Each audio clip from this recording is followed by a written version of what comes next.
अल्हम्दुलिल्लाह अल्हम्दुलिल्लाहिल हन्नानिल मन्नान अल्लज़ी खलक़ल इंसान वअल्लमहुल बयान वस्सलातु वस्सलामु अला रसूलिही सय्यिदिल इंसी वल जान व अला आलिही व अस्हाबिही ज़विल खैरि वल इहसान अम्मा बअद फ़अऊज़ु बिल्लाहि मिनश शैतानिर रजीम बिस्मिल्लाहिर रहमानिर रहीम लक़द जाअकुम रसूलुम मिन अनफुसिकुम अज़ीज़ुन अलैहि मा अनित्तुम हरीसुन अलैकुम बिल मुमिनीना रऊफ़ुर रहीम सदक़ल्लाहु मौलाना अज़ीम। बारगाह रिसालत में आप सल्लल्लाहु तआला अलैहि वसल्लम में एक बार दुरूद पाक का हदिया पेश करें। अल्लाहुम्मा सल्लि अला सय्यिदिना व मौलाना मुहम्मदिन मअदनिल जूदि वल करम व आलिहि व अस्हाबिहिल किराम व इब्निहिल करीम व बारिक व सल्लिम सलातन दाइमतन सरमदन अबदा। आई नई हुकूमत, सिक्का नया चलेगा।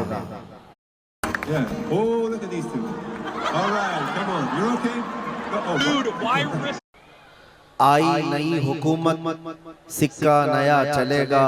आलम में रंग बदला सुबह शबे विलादत। हश्र तक डालेंगे हम पैदाइशे मौला की धूम। मिस्ले फारस नजद के किले गिराते जाएंगे। खाक हो जाएं अदू जलकर मगर हम तो रजा। दम में जब तक दम है जिक्र उनका सुनाते जाएंगे। अजीजा ने गिरामी वक़ार, आप तमामी अहबाब को सबसे पहले मैं इस अजीम साअत की मुबारकबादी पेश करता हूँ जो अल्लाह तबारक व तआला ने हमारी जिंदगियों में अता फरमाया है। ये कितना अजीम इत्तेफाक है, बल्कि कितनी अजीम सआदत है कि हम अपनी जिंदगियों में 1500 साला जश्न ईद मिलादुन नबी मनाने जा रहे हैं। अल्हम्दुलिल्लाह, ये रसूल करीम सल्लल्लाहु तआला अलैहि वसल्लम की विलादत बासआदत का 1500 सालाना जश्न ईद मिलाद हम सुन्नियों की किस्मत में मनाने आ गया है। एक बात आपको बताता चलूं कि हुजूर पाक सल्लल्लाहु तआला अलैहि वसल्लम की विलादत की खुशी मनाना ये अल्लाह तबारक व तआला ने किस्मत वालों को अता फरमाया है। जिसकी किस्मत अच्छी है वो हुजूर पाक के जिक्र से खुश भी होता है, फलता भी है और फूलता भी है। और जिसकी किस्मत फूटी है वो जलता भी है, जलाता भी रहता है। हमें आज उससे गरज नहीं। आप शरीयत के हुदूद में रह करके हुजूर पाक सल्लल्लाहु अलैहि वसल्लम की आमद की जितनी खुशियां मनाएं वो कम है। जितना हुक्म हमें दिया गया है उन सारी खुशियों के साथ आप लोग मियां साल भर में एक बार थोड़ी ना मीलाद मनाने की खुशी है। और एक साल ही नहीं, हमारा मसलक तो ये है कि इस साल ही ईद मिलाद नहीं मनाएंगे, बल्कि हश्र तक डालेंगे हम पैदाइशे मौला की थू। और बल्कि ये अपना अकीदा बना करके चलो, दम में जब तक दम है जिक्र उनका सुनाते जाएंगे। और हो सकता है प्रोग्राम के लिए, स्टेज के लिए और फिर माहौल बनाने के लिए परमिशन लेना पड़ता हो, लेकिन हुजूर पाक का जिक्र करने के लिए किसी सुन्नी को किसी के परमिशन की जरूरत नहीं। आशिक रसूल, उसका अकीदा तो ये है, मैं वो सुन्नी हूं जमीले कादरी, मरने के बाद मेरा लाशा भी कहेगा अस्सलातु वस्सलाम। हमारा तो ये तौर तरीका है। आज सुन्नियों की किस्मत में ये मीलाद की जो घड़ी आई है, सबसे पहले तो मैं गुजारिश करूंगा कि अल्लाह के नबी सल्लल्लाहु तआला अलैहि वसल्लम की बारगाह में वो खिराज अकीदत पेश करो कि ये तारीख बन जाए। बल्कि इस्लाम की तारीख का एक अजीम हिस्सा अभी इस साल आपको मिलने वाला है। पूरी इस्लामी तारीख में ये तारीख बनने जा रही है कि 1500 सालाना जश्न ईद मिलादुन नबी अल्लाह ने हम गुनहगारों को अता फरमाया है। और ये किस्मत नहीं है तो और क्या है मेरे अज़ीज़ों। लेकिन साथ में ये भी मैं आपको बता दूं कि हुजूर पाक सल्लल्लाहु तआला अलैहि वसल्लम की मिलाद की खुशी क्या ये कुरान और हदीस से साबित है भी कि नहीं है? क्योंकि अभी ये 10 दिन बचे हैं 12वीं शरीफ को। एक बात कान खोल करके सुन ले, मैं कुरान और हदीस की दलाइल की तरफ आता हूं बाद में, लेकिन एक बात वजाहत के साथ कहता हूं। हुजूर पाक सल्लल्लाहु ताला अलैहि वसल्लम की विलादत बासआदत 12 रबीउल अव्वल शरीफ को हुई। असह रिवायात और अरजह रिवायात के मुताबिक हर साल हुजूर की विलादत की खुशी हम 12 रबीउल अव्वल को ही मनाएंगे, अगरचे किसी और की तरफ से, डिपार्टमेंट की तरफ से या पुलिस वालों की तरफ से जुलूस किसी और भी दिन निकलता हो, 12 रबीउल अव्वल को 12वीं ही होगी। हुजूर पाक सल्लल्लाहु ताला अलैहि वसल्लम की विलादत 12 रबीउल अव्वल शरीफ को हुई और ये कयामत तक डेट बदली नहीं जाएगी इंशाअल्लाह। और जो कुरान और हदीस की बात मैं अर्ज कर रहा हूं, सबसे बड़ी बात तो ये है, आप रसूल पाक सल्लल्लाहु अलैहि वसल्लम को खुदा समझते हैं या खुदा का रसूल समझते हैं? खुदा का रसूल समझते हैं तो फिर मीलाद मनाओ, इसलिए कि खुदा की मीलाद नहीं हो सकती। खुदा की मीलाद नहीं हो सकती क्योंकि अल्लाह के बारे में अकीदा क्या है हमारा? लम यलिद वलम यूलद, वो ना किसी से पैदा हुआ ना उससे कोई पैदा होगा। अल्लाह किसी से पैदा नहीं हुआ और अल्लाह के पैदा होने की कोई तारीख नहीं बनाई जा सकती, उसकी मीलाद नहीं हो सकती। और रसूल पैदा हुए हैं 12 रबीउल अव्वल शरीफ को। आपकी माँ भी है और आपके बाप भी हैं और आपसे भी लोग, आपसे भी बच्चे पैदा हुए हुजूर पाक सल्लल्लाहु अलैहि वसल्लम से। तो हम पूरी दुनिया में हुजूर की मीलाद मना करके शिर्क को तोड़ने वाला अमल करते हैं, शिर्क को तोड़ने वाला अमल करते हैं। कोई हमारी तरफ जो शिर्क का फतवा देता है उसे कान खोलकर सुन लेना चाहिए। मीलाद मनाकर हम बताते हैं हम मोहम्मद अरबी सल्लल्लाहु अलैहि वसल्लम को खुदा नहीं समझते बल्कि खुदा का रसूल समझते हैं। अगर खुदा समझते या खुदा के बराबर समझते तो हुजूर की मीलाद कभी नहीं मनाते, क्योंकि अल्लाह की मीलाद नहीं मनाई जाती तो हम रसूल की भी मीलाद नहीं मनाते। दोनों को अगर बराबर समझते नहीं, हम सुन्नियों का अकीदा यह है, मैं मानता हूं अक्ल वालो मेरा मोहम्मद खुदा नहीं है, मगर दिलों में ये नक्श कर लो कि वो खुदा से जुदा नहीं है। यह हमारा है। रसूल करीम सल्लल्लाहु ताला अलैहि वसल्लम की मीलाद मनाना शिर्क को तोड़ने वाला अमल है, शिर्क को खत्म करने वाला अमल है।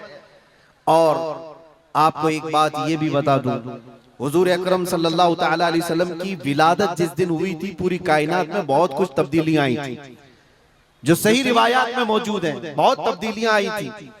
अरब उस वक्त जो रेगजार था, सहरा था, सब्जा देने लग गया, बारिशें बराबर होने लग गई। अरब में आज भी बारिश नहीं होती है, साल में 2-4 बार बारिश के खतरात गिर गए, अलग बात है। मौसम बाज़ाब्ता जैसे बारिश का यहाँ होता है नहीं होता। लेकिन जिस साल हुजूर पाक सल्लल्लाहु अलैहि वसल्लम की विलादत होने वाली, अरब में सब्जे उगने लग गए हैं या बारिश होने लग गई है। और उस साल जो हालात की तब्दीली थी, मुल्क शाम में एक नदी जो सूख चुकी थी वो अचानक जारी हो गई, पानी भर आया। और एक नदी जो हमेशा बहती वो अचानक सूख गई। एक आतिश कदा था 1000 साल से जिसकी आग को बुझने नहीं दिया गया था ईरान के नुजूमियों ने, आतिश परस्तों ने, अचानक वो आग भी गुल हो गई। एक ही दिन में सब चीजें हो रही हैं। और कायनात में ये जो बड़ी बड़ी तब्दीलियां हुई थी, उस दिन एक और तब्दीली, बुत सारे औंधे मुंह गिरे हुए थे। जो 12 रबीउल अव्वल शरीफ का दिन था, ये सही रिवायात से मैं बता रहा हूं, बुत औंधे मुंह गिरे हुए। लेकिन एक बहुत बड़ा मसला हुआ था जिसकी तरफ इमाम अहले सुन्नत फाजिल बरेलवी रहमतुल्लाह ताला अलैह अपने शेर में इशारा करते हुए फरमाते हैं, क्या एक बहुत बड़ी तब्दीली ये हुई थी कि मुल्क फारस का जो बादशाह है किसरा, उसका किला इतना मजबूत था कि उसकी हिफाजत के लिए 1 लाख फौजी खड़े रहते थे, सिर्फ किले की हिफाजत के लिए। और वो किला इतना मजबूत कि उनका दावा था, उनका चैलेंज था कि इसको कोई तोड़ नहीं सकता, इसको मिटा नहीं सकता। लेकिन 12वीं शरीफ का दिन या सुबह के वक्त अचानक किले के अंदर जलजला आया और दीवार फट गई। और ऐसी फटी कि उसमें से एक आदमी जा सकता है, आ सकता है। आज भी वो शकशुदा दीवार के साथ किला मौजूद है इराक में, जिसको किला किसरा कहा जाता है। आज भी अब आप अंदाजा करें 2000 साल से वो किला आज तक मौजूद है, तो उस वक्त कितना मजबूत रहा होगा। उस वक्त किले के अंदर जलजला आया और तख्त उलट गया, दीवार में दरार पड़ गई। वो दरार आज भी मौजूद है। बादशाह हैरान और परेशान।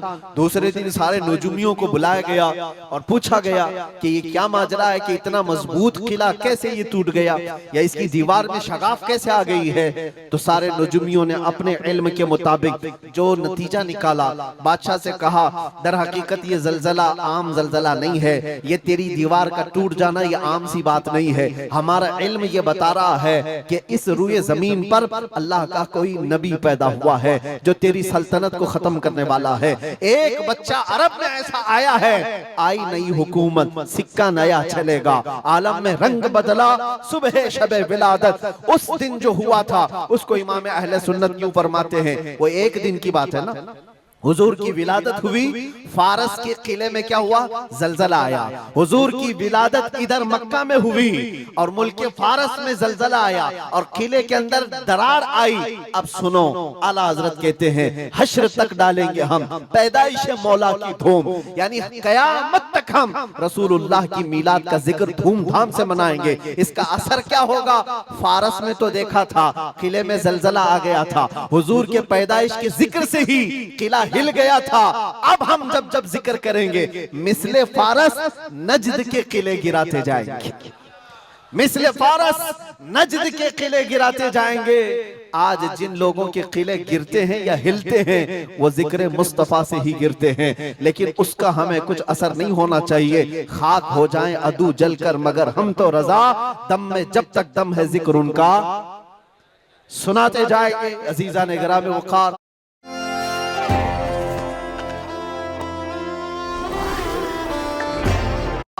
मैं बहुत छोटे से वक्त के लिए आपके पास आया हूं, लेकिन एक अजीम मैसेज देकर के कि मिलाद मुस्तफा सल्लल्लाहु अलैहि वसल्लम के मौके पर सारे सुन्नियों को यह चाहिए कि सिर्फ झंडे लगाने और कुमकुमे लगाने और बड़े बड़े नारे लगाने से ही ईद मिलादुन नबी का आप एहतमाम नहीं कर रहे हो, बल्कि हर सुन्नी आशिक रसूल को चाहिए कि वो इस मौसम में नहीं बल्कि पूरी जिंदगी उसकी है, लेकिन इस मौसम में खास तौर पर अपने नबी पाक सल्लल्लाहु अलैहि वसल्लम की सीरत तो पढ़ ले, मेरे आका सल्लल्लाहु अलैहि वसल्लम की बायोग्राफी मालूम हो जाए, हुजूर पाक की जिंदगी को समझ जाएगा। तो मेरे अजीजों, ये हवाओं के झोंकों से उसका कभी कुछ बाल बेका नहीं हो सकता। जो नबी पाक सल्लल्लाहु अलैहि वसल्लम को पढ़ा हुआ है वो तूफानों और आंधियों में अपना मजहब नहीं बदल सकता, वो लोगों की लालच पर अपना दीन का सौदा नहीं कर सकता। ये वही लोग हैं जो दीन के सौदा करते हैं जिन्होंने अपने नबी को नहीं पढ़ा।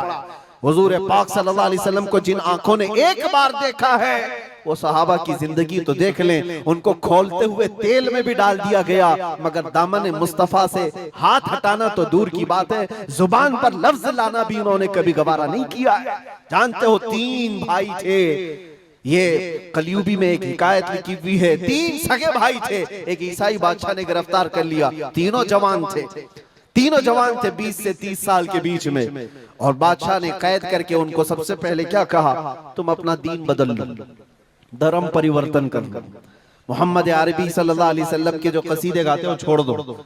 लेकिन देखो, याद रखो, उसमें से जब बादशाह ने ये बात रखी तो उन्होंने कहा नहीं, हमारा दीन इतना सस्ता नहीं है कि हम तुम्हारी कैद में आते ही बदल डाले। उसने कहा अगर तुम बदल लोगे तो मैं तुम्हें अपने वजारत में, सिपाहियों में बड़े मनसब पर रखूंगा। नहीं माना, ठुकराया। बादशाह ने क्या कहा, इसकी सजा तुम्हें भुगतने के लिए तैयार रहनी होगी। तैयार। बहुत बड़े एक कढ़ाई में तेल को लाकर खोलते हुए तेल में उसमें से सबसे बड़े भाई को डालने का हुक्म दिया। बादशाह ने जैसे हुक्म दिया, जल्लाद आया और उन 3 भाइयों में से एक को उठाया और खोलते हुए तेल में डाल दिया। अंदाजा करो, मोमबत्ती पर अगर तुम्हारी उंगली भी लग जाए ना तो चमड़ी जल करके निकल आएगी, और पता नहीं कितने दिन तक इसकी जलन आपको होती रहे। लेकिन एक पकते हुए तेल में डाला जा रहा है, डाल दिया, जिस्म पूरा चरमरा गया। थोड़ी देर गुजरी, 2 भाई और मौजूद, दूसरे को बुलाया गया, देखा तुम्हारे भाई का हश्र क्या हुआ है, तुम अगर बादशाह की पेशकश को कबूल कर लो तो शायद तुम्हारी जान बच सकती है। दूसरे ने मुस्कुराया और कहा, वही शायद उनकी ही जुबान थी जो बरेली से यूं आती है, जिंदगी ये नहीं किसी की किसी के लिए, जिंदगी है नबी की नबी के लिए। मेरे बड़े भाई को जलाने के बाद अब तो तुमने और भी मुश्किल कर दिया है फैसला। मैं इस बात के लिए तैयार हूं कि इससे बड़े तेल में भी मुझे डाला जाए, लेकिन जुबान पर मेरे मुस्तफा के दामन को छोड़ने वाली बात कभी नहीं ला सकता। दूसरे भाई को भी उठाया गया और खोलते हुए तेल में डाल दिया। दो भाइयों की शहादत हो गई जगह पर ही। वो तेल में डालना जुबान पे अल्फाज हो सकता है, आसानी से हम बोल रहे हैं और आप आसानी से सुन रहे हैं। प्रैक्टिकल जिसके साथ होगा वो अंदाजा कर सकता है दर्द और कर्ब किसको कहते हैं, शिद्दत की तकालीफ किसको कहते हैं। मेरे अजीजों, तीसरा जो नौजवान था वो बहुत ही कम उम्र का था, 22 से 23 साल का होगा। बादशाह का जो वजीर वहां पर था उसने देख करके बादशाह से कहा, इस लड़के को मेरे हवाले कर दीजिए, मैं इसको बदल करके लाऊंगा, मेरा चैलेंज है। क्यों जान इसकी भी ले लेंगे, मैं इसको बदल करके लाऊंगा। इतने मजबूत लोग कैसे हो सकते हैं अरब के कि खोलते हुए तेल में इनके भाइयों को डाला गया तब भी ये बदल नहीं रहे। दो को मरते हुए, अरे यहाँ एक को डंडा पड़ते हुए देखकर सारे भाग जाएं और ये दो को जलते हुए देख करके भी टस से मस नहीं होते। कैसा अकीदा है, कैसा तसल्लुब है इनका। बादशाह ने कहा, किस बात पर तुम्हें यकीन है कि इसको तुम बदल लाओगे। उसने कहा, मुझे भरोसा है, आप मुझे दीजिए 1 महीने का टाइम, इसको बदल कर न लाऊं तो फिर मुझे आप जो सजा दे। बादशाह ने कहा, ठीक है ले जाओ। तीसरे को खोलते हुए तेल में डालने की बजाय बादशाह ने अपने वजीर के हवाले कर दिया। और दुनिया देखो, वो मेरे अजीजों याद रखो, आशिकाने मुस्तफा से 2 इम्तिहान हर जमाने में होते रहेंगे, आज भी हो रहे हैं और होते रहेंगे। पहला इम्तिहान, मौत से डरा करके तुम्हारा दीन छीन लिया जाएगा। मौत से डरा करके ये हो जाएगा, वो हो जाएगा, तुम्हें ये कर दिया जाएगा, वो कर दिया जाएगा।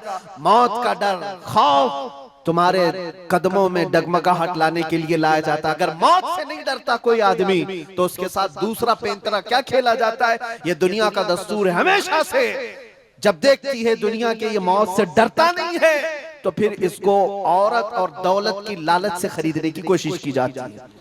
ये 2 चीजें ऐसी हैं जो अच्छे अच्छों का सौदा कर जाती हैं। बहुतों ने अपना ईमान सिर्फ शबाब पर बेच दिया है, हुस्न शबाब को देख करके। औरतों के दिल दादा हुए या दौलत के दिल फरेब हो गए और उन्होंने अपना दीन का सौदा कर लिया है।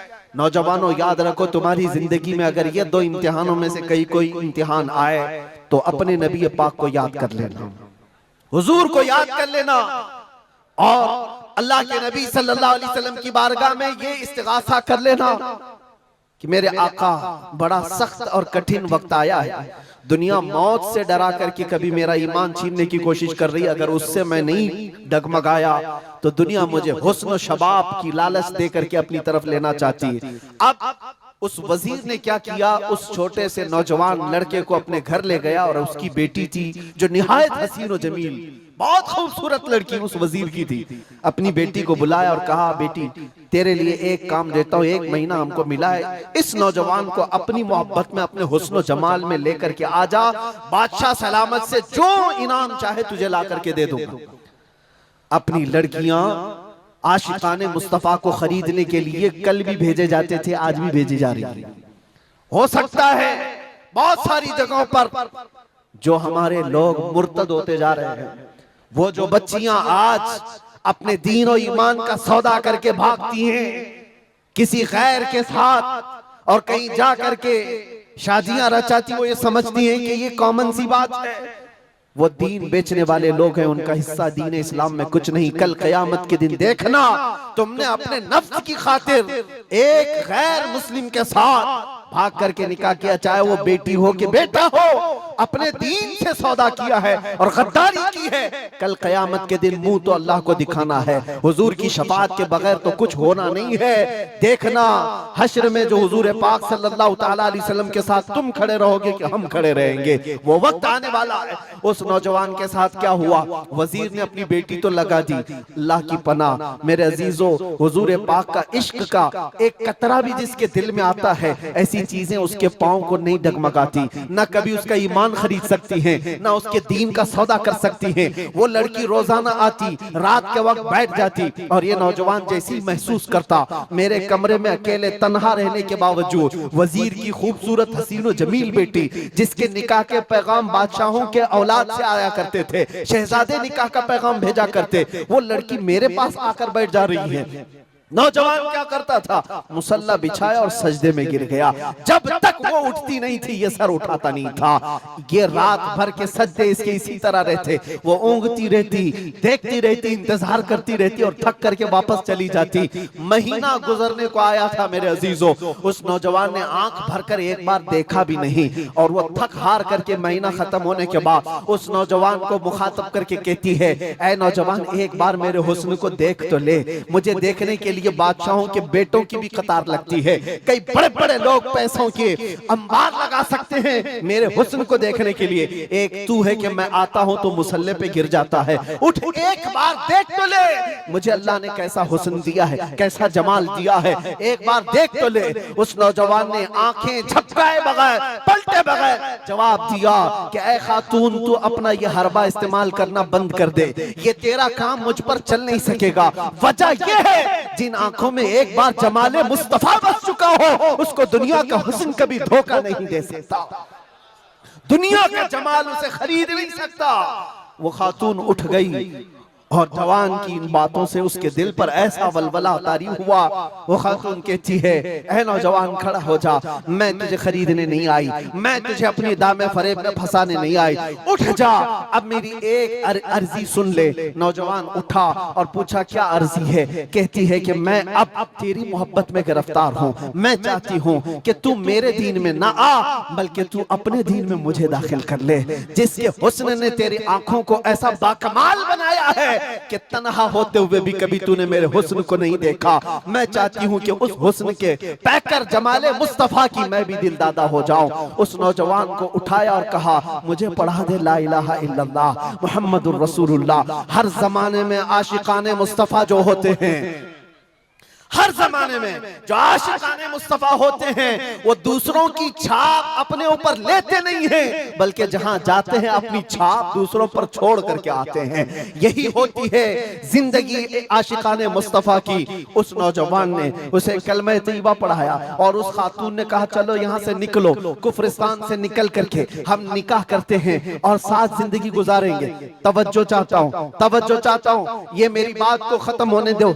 ऐ नौजवानों, आज तुम्हें कोई बहकाने वाला, खोलते हुए तेल में डालने वाला नहीं है, उसके बावजूद तुमने पता नहीं अपने कितने घंटे ये सारे सोशल मीडिया पर आई हुई ऐसी हसीना और जमीलाओं के पीछे अपनी रातें बर्बाद कर डाली। तुम्हें पता नहीं ये आंखें अल्लाह ताला ने तुम्हें किस लिए दिए हैं। दुआ ये करो कुछ ऐसा कर दे मेरे किरदिगार आंखों में, हमेशा नक्श रहे रूए यार आंखों में। उन्हें न देखा तो किस काम की है ये आंखें कि देखने की है सारी बहार आंखों में। अजीजा ने गिरामी, उस नौजवान ने उस खातून की बात सुन ली और कहा, चलो मुझे इस जगह से, इस कैद से निकालो, हम ये शहर छोड़ देते, ये मुल्क छोड़ देते हैं। उस खातून ने उस नौजवान को आजाद किया और साथ लेकर चल पड़ी, शहर भी छोड़ दिया, बाहर निकल पड़े। रात का वक्त है, अचानक वो आधा रास्ता तय किए कि पीछे से घोड़ों के दौड़ने की आवाज आई। तवज्जो चाहता हूँ, एक फौज आ रही है और हिनहिनाने वाले घोड़ों की आवाजें आने लगी। दोनों डर गए, नए लोग हैं, नौजवान लड़का है, नौजवान लड़की है और शहर से भागे हुए हैं, दीन इस्लाम कबूल करके निकले हुए हैं। बादशाह को हो सकता है खबर हो गई होगी, वजीर को पता चल गया होगा कि कैद से निकला हुआ ये फरार मुजरिम हमारा शहर छोड़कर जा रहा है। पूरी फौज आती हुई नजर आ रही थी। ये दोनों एक दरख्त के पीछे ओट पर छुप कर खड़े हो गए। पता नहीं अब इसके आगे क्या होने वाला है, हमें गिरफ्तार कर लिया जाएगा, हो सकता है हमारा भी अंजाम वही होगा जो हमारे दो भाइयों के साथ हुआ। लेकिन इत्तेफाक की बात है, वो घोड़े करीब से करीब आते गए, वो फौज करीब आ गई और जब आ गई तो करीब आकर वो फौज रुक गई। इन्होंने देखा नहीं ये फौज कौन थी, ये लोग कौन थे। दरख्त के पीछे छुपे हुए हैं नौजवान और वो दुशीजा। अचानक आने वाली फौज में से एक गरजती हुई आवाज आती है, नाम लेकर के नौजवान का पुकारा जाता है, ऐ फलां बिन फलां बाहर आ जा, बाहर आ जा। बाहर ये नौजवान आता है तो देखता है बादशाह की फौज नहीं है, वजीर की फौज नहीं है, बल्कि वो दोनों शहीद भाई घोड़े पर सवार है और सारी फौज में रसूलुल्लाह के वो शहीद सहाबा तशरीफ लाए हुए हैं। नारे तकबीर, नारे रिसालत, नारे रिसालत। ये नौजवान घबरा गया और पूछा, मैं अपने भाइयों को देख रहा हूँ घोड़ों पर सवार हैं। चंद दिनों पहले बादशाह ने खोलते हुए तेल में इनको उंडेल दिया था, इनके जिस्मों को जला दिया था। ये देख करके आप कपकपी जिस्म पर तारी है, भीगी आंखों से पूछने लगा, बड़े भाई आप लोगों को जला दिया गया था, तेल में खोलते हुए डाल दिया गया था, आप लोग यहाँ कैसे आए? दोनों भाइयों ने कहा, ऐ मारे नन्हे भाई, क्या तूने कुरान की आयत नहीं पढ़ी? वला तक़ूलू लिमन युक़तलु फ़ी सबीलिल्लाहि अमवात, अल्लाह की राह में जो मारे जाएं उन्हें मुर्दा न कहो। नौजवान ने पूछा, तुम्हें दर्द कितना हुआ होगा जब जलाया गया था, खोलते हुए तेल में डाला गया था? कर्ब कैसा था, तकलीफ कैसी थी? तवज्जो चाहता है नौजवानों, इश्क़ मुस्तफा में बर्दाश्त किया हुआ दर्द कुछ नहीं होता है। उन नौजवानों ने कहा, दर्द कौन सा, कर्ब कौन सा, तकलीफ कौन सी? तूने हमें डालते हुए देखा है, खोलते हुए तेल में, जलती हुई चमड़ी देखा है, लेकिन हमें दर्द का एहसास नहीं हुआ, इसलिए कि जिस वक्त जल्लाद हमें तेल में डाल रहा था, सामने तो हमें जमाले मुस्तफा नजर आ रहा था। जहां मुस्तफा का हुस्न हो, फिर दर्द किस बात का, कर्ब किस बात का? इसीलिए तो सहाबा का ये नारा था, या रसूलुल्लाह, या रसूलल्लाह, कुल्लु मुसीबतिन बादका जुललुन, ऐ अल्लाह के रसूल अगर आप हैं तो फिर हर मुसीबत हल्की है, हर मुसीबत छोटी है। ऐ नौजवानों, दुनिया ने खरीदने की कोशिश की है, लेकिन जो जमाले मुस्तफा का दिलदादा है वो दुनिया के हालात से न बिकता है न झुकता है। अपना मिशन ऐसा बनाओ कि तुम्हें 100-500 रुपए में खरीदे जाने वाली कौम का लक़ब न दिया जाए, बल्कि इकबाल आज से 100 साल पहले कहता था, इकबाल शायर मशरिक, अंग्रेजों ने क्या कहा था हमारे मुतालिक, वो अपने शार में कहा है। अंग्रेज क्या कहते थे? थक गए थे, थक गए थे।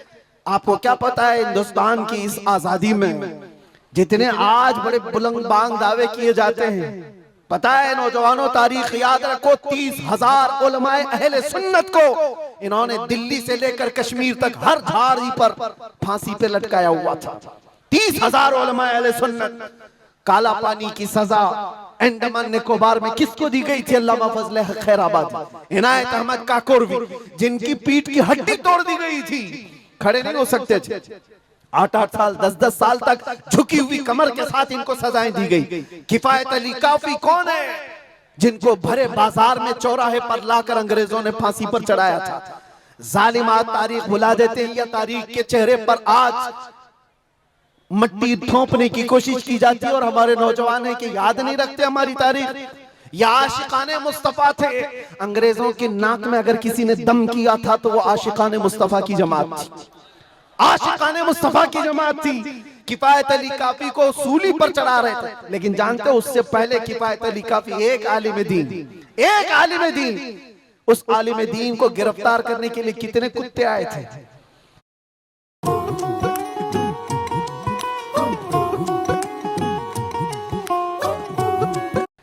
3,000 अंग्रेजों की फौज ने मिलकर के एक आलिम दीन को गिरफ्तार किया था। हमेशा से यही तारीख रही है, हमेशा से। इसलिए कि पता है कि रसूलुल्लाह सल्लल्लाहु ताला अलैहि वसल्लम का शेर 1-2 के काबू में आ भी नहीं सकता, हमेशा घेर कर मारने की आदत कुत्तों की रही। करबला में भी तो यही हुआ, अकेले इमाम हुसैन के साथ सुबह से लेकर दोपहर तक लड़ते रहे। और आपको पता है एक हुसैनी जवान ने 200-200 यजीदियों को मार डाला है, एक ने। तारीख खाली मरने वालों की ना बताओ, शहीद होने वालों की नहीं बताओ, ये भी देखो हुसैनियों ने कितनों को सुलाया है। एक हुर बिन यजीद जो एक रात पहले इमाम हुसैन के पास आकर बैत किए थे, एक रात पहले, और उन्होंने दूसरे दिन जंग शुरू की थी तो 120 लोगों को मारा था। आप अंदाजा करो, एक रात का हुसैनी 120 को सुला सकता है, तो अंग्रेज अच्छी तरह जानते हैं जो पैदाइशी हुसैनियों की तरह को सुला सकता है। सब पता है। किफायत अली काफी को 7 दिन तक गिरफ्तार करके उनके जिस्म पर इस्त्री चलाते थे, गरम इस्त्री चलाते थे, और जब चमड़ी जलती थी तो उस पर नमक छिड़कते थे। और किफायत अली काफी को बार बार कहते फतवा बदल डालो, आ जाओ हमारे वजारत में, हमारा मनसब ले लो, हर महीने पाउंड दिए जाएंगे, बर्तानिया के पाउंड, लेकिन आशिक मुस्तफा डॉलर और बर्तानिया के पाउंड पर नहीं बिकता, वो हुस्न मुस्तफा का दिलदादा होता। 8वें दिन जब उनको फांसी पर चढ़ाया गया था, फांसी कोई आम चीज नहीं है मेरे अजीजों, जिसको सामने देख करके चच्चों की हालत खराब हो जाए। लेकिन किफायत अली काफी फांसी को देखकर कहने लगे थे, कोई गुल बाकी रहेगा न चमन रह जाएगा, पर रसूलुल्लाह का दीन हसन रह जाएगा। सब फना हो जाएंगे काफी वो, लेकिन हश्र तक नाम हजरत का जुबानों पर सुखन रह जाएगा, नाम हजरत का जुबानों पर चलन रह जाएगा। फांसी भी दे दी। ये सारे जो मामलात हुए, आशिकाने मुस्तफा सल्लल्लाहु अलैहि वसल्लम हर जमाने में आजमाए गए। और मैं कह रहा था, क्या बात, इधर उधर न जाए बात, अंग्रेज मजबूर होकर ये कहने पर आ गए थे, ये फाकाकश मौत से डरता नहीं जरा, ये फाकाकश मौत से डरता नहीं जरा। आशिकाने मुस्तफा ने हर जमाने में लोगों की नाक में दम कर रखा है, तादाद में थोड़ी ही क्यों ना हो, तादाद में थोड़ी क्यों ना हो, लेकिन डर इनको सबसे लगता है। क्या आपने तारीख नहीं देखी? एक बात मैं बताऊं, बॉडी बनाने वाले, मुक्के आजमाई करने वाले, चाहे तुम्हारे पास जितनी भी ताकत हो, ये जिस्मानी ताकत अपनी जगह पर, हमने देखा है व्हील चेयर पर बैठ करके एक खादिम हुसैन लब्बैक या रसूल अल्लाह कहता था, यूरोप की धरती भी हिलने लगती थी। पता ही चलता है जिस्मानी ताकत का कोई असर नहीं होता, इश्क़ मुस्तफा जहां होता है वो असली ताकत कहलाई जाती है। नारे तकबीर, नारे रिसालत, आशिकाने मुस्तफा, सुभान अल्लाह, सुभान अल्लाह।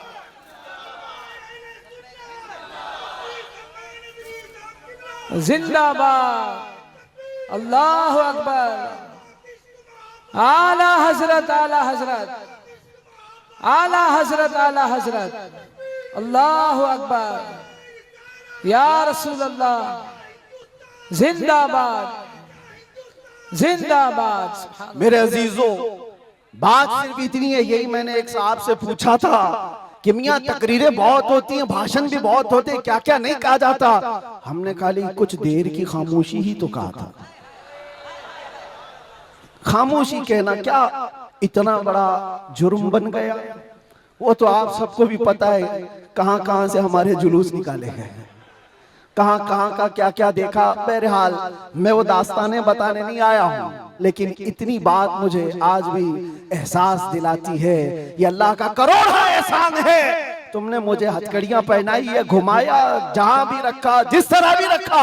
8 महीने क्या 8 साल रखते या 80 साल अगर उम्र होती तो रखते, इससे फर्क नहीं पड़ता। डर तो ये था कि चोरी में नहीं ले गया, डकैती में नहीं ले गया, रेप में नहीं ले गया, मर्डर में नहीं ले गया। दुनिया को तुम्हें बताना पड़ेगा इस आलिम को क्यों ले गया, तो तुम पुकार करके यही कहोगे इश्क़ मुस्तफा की बात करता था इसलिए ले गया। सुभान अल्लाह, लब्बैक लब्बैक लब्बैक या रसूल अल्लाह, लब्बैक लब्बैक लब्बैक या रसूल अल्लाह, लब्बैक लब्बैक लब्बैक। हमारा जुर्म यही तो है, दुनिया को तुम्हें बताना होगा क्या जुर्म किया था। अपनों को भी बताओ और दूसरों को भी बताओ। इसलिए मेरे अजीजों, कई मर्तबा ऐसा हुआ कि हमने अपने साहबों से पूछा भी था कि बात क्या है, छोटी सी बात को इतना ज्यादा क्यों बनाया गया। उन्होंने कहा बात छोटी है, लेकिन हमको ऐसा लग रहा है कि कई सालों से जो मरे हुए वो भी खड़े होने लग रहे हैं, कई सालों से जो सोए हुए हैं वो भी उठने लग रहे हैं। हम नहीं चाहते कि इस तरह का माहौल बन जाए, लेकिन याद रखना मेरे अजीजों, इश्क़ मुस्तफा पर बात करना, इज्जत मुस्तफा का चर्चा करना, अगर ये जुर्म है तो ये जुर्म मौत तक 1000 बार हम करते रहेंगे, 1000 बार करते रहेंगे। इसलिए कि इससे कोई समझौता नहीं। हाँ, हम कानून के खिलाफ कोई बात नहीं करते। अगर अपने नबी पाक की इज्जत की बात करना जुर्म है तो ये जुर्म तो हम करते ही रहेंगे, ये करता रहे, हर नौजवान भी करेगा। नाम मुस्तफा लेना कोई जुर्म नहीं है, हुजूर की इज्जत की बात करना कोई जुर्म नहीं है। लेकिन एक साहब ने कहा, मुझसे कहा कि मुफ्ती साहब आप बयान करो, जितना करना है अपने नबी की तारीफ करो, जो करना है करो, लेकिन आप ये दूसरों को कुत्ता क्यों बोलते हो, ये सारी चीजें क्यों कहते हो। मैंने कहा अगर आपकी माँ को कोई बदकार कह दे, आपकी माँ को कहे कि बदकार है, तो आपको कैसा लगे।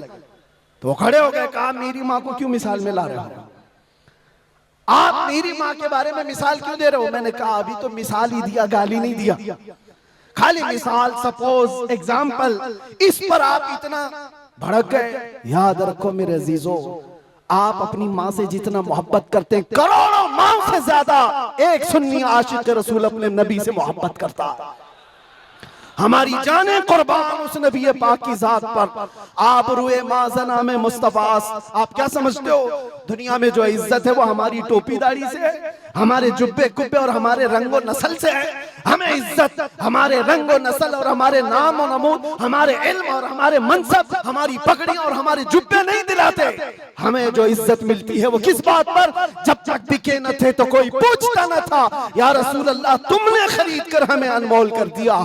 ये नाज, ये अंदाज हमारे नहीं होते, झोली में अगर टुकड़े तुम्हारे नहीं होते, जब तक के मदीने से इशारे नहीं होते, रोशन मेरी किस्मत के सितारे नहीं होते। बेदाम ही बिक जाए ये बाजार नबी में, इस शान के सौदे में खसारे नहीं होते।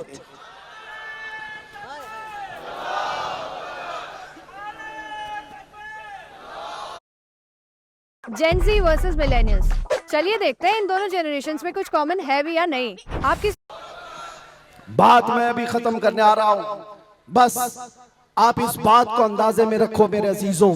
दुनिया में बहुत आंधियां हैं, बहुत तूफान, और लोग कहते हैं हालात सही नहीं है, हालात सही नहीं है, इसलिए ऐसे चलना चाहिए। हालात तो हुजूर जब ऐलान नबूवत किए थे उस वक्त से लेकर अब तक कभी सही हुए ही नहीं, कभी सही नहीं हुए। क्या बदर में हालात सही थे? उहद में हालात सही थे? खंदक में हालात सही थे? खैबर में हालात सही थे? फतेह मक्का में हालात सही थे? करबला में हालात सही थे? कभी नहीं हुए। तो ये क्या ताना दिया जाता है, ये क्या मसलहत और हिकमत की बात की जाती है? हालात बड़े पेचीदा हैं, हालात बड़े सख्त है मेरे अजीजों। ये क़यामत तक ऐसे हालात रहने वाले। सतीजा कार रहा है अजल से ता इमरोज, शरारे बू लहबी से चराग मुस्तफवी, हर जमाने में ये हालात रहेंगे। आशिक मुस्तफा को इन्हीं हालात में परचम रिसालत बुलंद करके रखना है। वो सहाबा से पूछो जो निकल पड़ते थे, पैरों में चप्पल नहीं और कपड़ों पर पैबंद लगे हैं, एक खजूर की गुठली पर पूरा दिन गुजार लेते थे, फाका कश थे, लेकिन उनसे पूछो क्या उनके लिए हालात सही थे? जब अफ्रीका जा रहे थे, जब यूरोप की कलीसाओं में अजानें दे रहे थे, अफ्रीका के तपते हुए सहराओं में नामे मुस्तफा बुलंद कर रहे थे, उनसे पूछो हालात सही थे? वो कहेंगे कहां के हालात सही थे, उस वक्त भी हालात सही नहीं थे, लेकिन उसके बावजूद उन सहाबा का हाल ये था, दस्त तो दस्त है, दरिया भी न छोड़े हमने, बहरे जुल्मात में दौड़ा दिए घोड़े हमने। आ गया ऐन लड़ाई में गर वक्त नमाज, किबला रूहों के ज़मीन बोस हुई कौम हिजाज, एक ही सफ में खड़े हो गए महमूद और अयाज, न कोई बंदा रहा न कोई बंदा नवाज। ये सहाबा का मसलक था, उनका मामूल था। टल न सकते थे, जंग में अड़ जाते थे, पांव शेरों के मैदान से उखड़ जाते थे, हक से सरकश हुआ कोई तो बिगड़ जाते थे। अरे तेग क्या चीज है, हम तोप से भी लड़ जाते थे। अजीजान गिरामी, आप मजबूती पैदा करो नामे मुस्तफा के साथ। आला हजरत की एक बात बड़ी प्यारी लगी, आप बड़े परेशान थे और ये बात मैं आपको बताकर चलूं, जो इस हक रास्ते पर आएगा उसे समझ करके चलना पड़ेगा, कांटों के रास्ते हैं। ऐसा नहीं कि हर जगह फूल सजाए जाएंगे। लोग ये समझते हैं नामों से रिसालत की बात करें और फिर हलवे पराठे खाते रहे और हम नजराने लेते रहे लोगों के यहाँ जाकर के। लोगों को ऐसा लगता है, आज मैं इस बात की वजाहत करता हूं, वल्लाह बिल्लाह तल्लाह, कभी मुझे फकीर की कभी ये ख्वाहिश नहीं होती कि लोग मेरे नाम का नारा लगाएं, कभी नहीं। जो नारा लगे वो मेरे मुस्तफा के नाम का हो। हमारी अपनी कोई इज्जत नहीं है, हमारा इस्तेकबाल करना कहीं पर किसी के लिए वाजिब नहीं। आपकी मोहब्बत सर आंखों पर, लेकिन मैं इसका आशिक नहीं और ना ही इसका ख्वाहिशमंद, ना ही बुलंदो बाला इस्तेकबाल के साथ बड़ी गाड़ियों में आना, ये ताम झाम, कभी मुझे इस चीज की ख्वाहिश नहीं रही। और अगर ऐसी ख्वाहिश होती तो इस गली में आकर के आपसे बयान नहीं कर रहा होता। हमने लाखों का मजमा भी देखा है, लेकिन एक बात है, इस रास्ते पर चलने वाले को ये सोच करके चलना होगा कि आजमाइश होगी और इम्तिहान होगा। कई मर्तबा दौलत से खरीदे जाने की कोशिश की जाएगी, माल और मनसब दे करके, या कभी हुस्न शबाब दे करके, या कभी मौत की धमकी दे करके। ये सारी चीजें हमने देखी हैं अपनी जिंदगी में, बहुत छोटी जिंदगी में मौत की धमकी भी दी गई है, और मुझसे एक आ गया था कि अगर छूट गए तो ये समझ लेना कि दूसरा अवतार मिला है आपको। हम तो खैर अवतार देने वाले तुम नहीं हो, रज़्ज़ाक़ हकीकी अल्लाह रब्बुल इज़्ज़त, जब तक वो न चाहे तुम्हारी सारी कायनात मिलकर के मेरा बाल बेका नहीं कर सकेगी। और अगर अल्लाह तबारक व तआला चाहे तो मच्छर और चूंटी से भी मौत हो सकती है, अल्लाह ना चाहे तो मोदी योगी से भी कुछ नहीं होता। अल्लाह अगर ना चाहे, अल्लाह अगर ना चाहे फिरौन और नमरूद से भी कुछ नहीं होता। और अगर अल्लाह चाह ले तो मच्छर से नमरूद भी मर सकता है और पानी से फिरौन भी हिलाक हो सकता है। हमारा अकीदा ये है, हमें उस बात का डर नहीं है। हमारी जिंदगी जब तक लिखी हुई है वो रहेगी और मौत आनी है तो आनी है। लेकिन इतना याद रखो मेरे अजीजों, क्या ही खूब है बिस्तर पर पांव रगड़ रगड़ करके मरने से बेहतर है कि नामे मुस्तफा बुलंद करके दुनिया से जाए। बुज़दिलों के साथ जाने से बेहतर है आशिकों की जमात में जाए। और आजमाइश तो होगी, इम्तिहान तो होगा। सहाबा के साथ क्या नहीं हुआ, उनके माल, उनकी औलाद, उनके घर बार सब लूट लिए गए थे मक्का में। आजमाइश ऐसी थी कि वो पूरा पूरा दिन एक खजूर की गुठली पर गुजारा करते थे। और जंगें ऐसी उन पर मुसल्लत कर दी गई थी कि उनको अमन नाम की कोई चीज ही नहीं मिलती थी। हर घड़ी एक जंग से निकले दूसरी जंग, दूसरी से तीसरी। हुजूर पाक की वफादारी के साथ इम्तिहान तो होगा। आज मिलाद मुस्तफा है, नबी करीम सल्लल्लाहु ताला अलैहि वसल्लम के 1500 साला जश्न ईद मिलाद की हम तैयारियों में अपने ईमान को मजबूत करो, अपने अकीदे को मजबूत करो, इश्क रसूल इतना बढ़ा लो। मैं कभी कोई तलवार बंदूक बारूद की बात नहीं करता, ना ही मैं कभी कोई खुफिया मीटिंग करता हूँ, ना ही मैं कभी कोई तंजीम की बात करता हूँ कि तुम इस तरह की तंजीमें बनाओ, खुफिया मीटिंगें करो, लड़ने भिड़ने के मंसूबे बनाओ। नहीं, जो हमारी बात रिकॉर्ड कर रहे हैं वो भी सुन ले। मैंने कभी नौजवानों को लड़ने भिड़ने के लिए तैयारियां करने की कभी बात नहीं की। अरे मियाँ, मैं तो ब्लेड और चाकू की भी बात नहीं करता, प्लास्टिक की भी नहीं बात करता। मैं सिर्फ ये चाहता हूँ सर से लेकर पैर तक इश्क़ मुस्तफा में ऐसे ढल जाओ जिस गली से गुजरो मदीने की खुशबू आने लगे। तुम्हारा चलना फिरना कई कीड़ों की मौत का सबब बन जाएगा। आपको किसी हमले की जरूरत नहीं, आपको किसी पर अटैक करने की जरूरत नहीं। अपने दिल के अंदर इश्क़ मुस्तफा ऐसा बिठाओ, ऐसा बिठाओ। हमने देखा है मेरे अजीजों, हमने तन्हाई में बैठ के भी दिन गुजारे हैं और कई ऐसों के बीच में भी बैठ के दिन गुजारे हैं। हमारी अपनी तारीफ के लिए नहीं कह रहा, जहां ऐसे क्रिमिनल लोगों के बीच बैठते थे जो 20-20 साल से क्राइम में मुब्तला हैं, छोटे मोटे नहीं, मर्डर भी, रेप भी, ड्रग्स भी, सब उनके बीच बैठ करके देखा है। जब हुजूर पाक की बात की जाती है तो उनकी आंखों में भी आंसू आते हुए देखा है और तौबा करते हुए भी देखा है, रमजान में तरावी पढ़ते हुए भी देखा है। मैंने ये महसूस किया है दुनिया का एक ही इलाज है, इस उम्मत का एक ही इलाज है, वो मेरी बात का आखिरी हिस्सा है। इस दुनिया का एक ही इलाज है कि मोहम्मद से वफा तूने तो हम तेरे हैं, ये जहां चीज है क्या लोहो कलम तेरे हैं। लब्बैक या रसूल अल्लाह, या अल्लाह या रहमान या रहीम, दिल मारा कुन मुस्तकीम बिहक़्क़ि इय्याका नअबुदु व इय्याका नस्तईन। मालिक व मौला परवरदिगारा करीमा कारसाज़ा, तेरी दी हुई तौफीक से हमने जो कुछ भी पढ़ा और जो कुछ भी बयान किया और सुना, सब पर हमें अमल की तौफीक अता फरमा। हमारे इस जलसे पाक को अपनी बारगाह में शरफ़ कबूलियत अता फरमा। ए रब्बे करीम, इस जलसे ईद मिलादुन नबी को हमारी नजात का जरिया बना दे, हमारी बख्शिश का सामान बना दे। ए अल्लाह, हम सब के गुनाहों का कफ़ारा बना दे।